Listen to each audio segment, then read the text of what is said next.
আজও যেমন মুসলমানদেরকে বিভিন্ন গালি দেয় না, কখনো বলবে সাম্প্রদায়িক, কখনো বলবে মৌলবাদী, কখনো বলবে জঙ্গি। সারা দুনিয়া মাইরও খাবে মুসলমান, গালিও খাবে মুসলমান।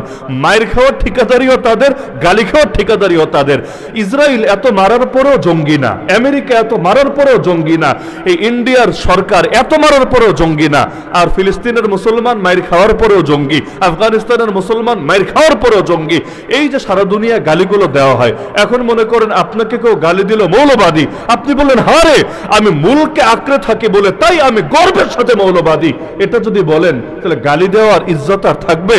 দ্বিতীয়বার গালি দিতেই সে চিন্তা করবে এই শব্দ দিয়ে গালি দিয়ে লাভ নেই, বরং এটাকে সে আর আনন্দের সাথে উপভোগ করবে।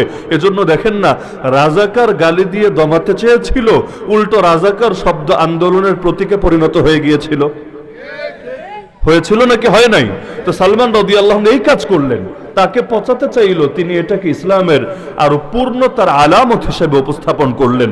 তো একজন ব্যক্তি কিভাবে পরিপূর্ণ হতে পারে এর শিক্ষা আলহামদুলিল্লাহ ইসলামের মধ্যে, নবী জীবনের মধ্যে পূর্ণাঙ্গভাবে আছে।